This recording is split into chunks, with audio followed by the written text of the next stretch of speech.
আমি সীতা, অজনী সম্ভূতা মিথিলারাজ জনকের আয়োজিত যজ্ঞের সমাপ্তিকালে ধরিত্রীমাতার বক্ষ ভেদ করে ভূমিষ্ঠ হয়েছিলাম আমি। আমার জন্মলগ্নে ছিল না কোনো পিতৃপরিচয়। যেহেতু আমি হলকর্ষণ জাতা, ভূমির সমর্থিতা, তাই মিথিলারাজ করুণা করে পালক পিতার পরিচয় দিয়েছেন আমায়। আর এখন আমি আপনার সম্মুখে, হে মর্যাদা পুরুষোত্তম রাম। সেই শৈশবকাল হতে আমার আরাধ্য ছিলেন আপনি। মনে মনে আপনার বীরত্বের, আপনার ওই সৌমকান্ত রূপের প্রেমে পড়েছিলাম আমি। হে রঘুবীর, আমার প্রতিটি জাগ্রত মুহূর্তে অথবা শয়নে স্বপনে আপনাকেই স্বামী রূপে গ্রহণ করতে চেয়েছিলাম আমি।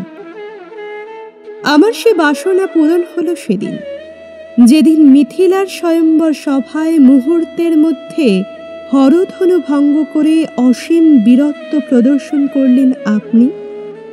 আর আমিও সগৌরবে বরমাল্য দিলাম আপনার গলায়। শত শত রাজপুত্রদের মাঝে স্বামী রূপে নির্বাচন করলাম শুধুমাত্র আপনাকে। সহধর্মিণী হয়ে প্রতিটি মুহূর্তে আপনার পাশে থাকার অঙ্গীকারবদ্ধ হলাম।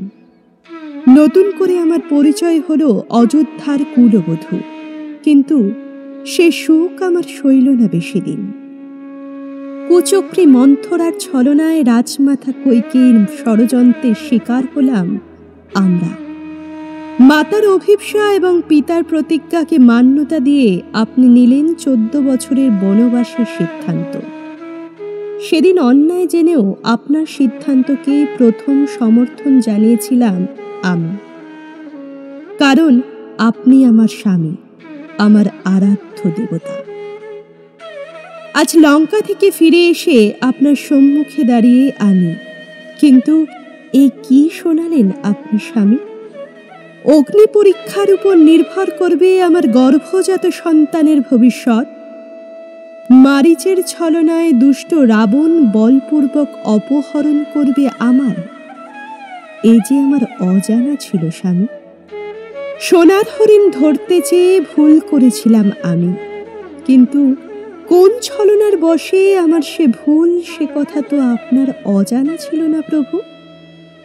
আমি তো শুধুমাত্র আমার ইচ্ছেটুকুই ব্যক্ত করেছিলাম হে নাথ। তবে কি আমি নারী বলেই এই জ্বলন্ত অগ্নিকুণ্ডে শুদ্ধ হতে হবে আমায়? তবে কি আমি নারী বলেই অগ্নি পরীক্ষায় প্রমাণ দিতে হবে আমার সতীত্বকে? তবে কেন আমার অপহরণের সংবাদে এতটা বিচলিত হয়েছিলেন আপনি? তবে কেন সেদিন আপনার বিলাপ, আপনার চিৎকার বজ্রের ন্যায় ভেদ করেছিল গগন? না স্বামী, আপনার সে বিলাপ কখনোই স্বজন হারানো বিলাপ ছিল না। আপনার সে বিলাপ ছিল পৌরসত্বের, আপনার সে বিলাপ ছিল পরাজয়ের। আজ যে ন্যায় নীতির দোহাই দিয়ে আমাকে পুনরায় পাঠাতে চাইছেন বনবাসে, আজ যে কর্তব্যপরায়ণ রাজার আদেশ অমান্য করতে পারছি না আমি, ধিক্কার জানাই সেই রাজনীতিকে, ধিক্কার জানাই মাতা কৈকেয়ীর রানী নীতিকে, যার কারণে আজ আমি হারালাম আমার স্বামী, আমার প্রভু, আমার আরাধ্যকে। আর এক প্রেমিক হারালেন তার প্রেয়সীকে। ধিক্কার জানাই সমগ্র অযোধ্যাবাসীকে, শুধুমাত্র সন্দেহকে অস্ত্র হিসাবে ব্যবহার করে যারা হারালো অযোধ্যা নগরের রাজবধূকে। এই অগ্নি পরীক্ষা, এই স্বজন হারানো যন্ত্রণা, বনবাস যাপন, এত ত্যাগ, এত বলিদান দিয়ে আজ কি পেলাম আমি?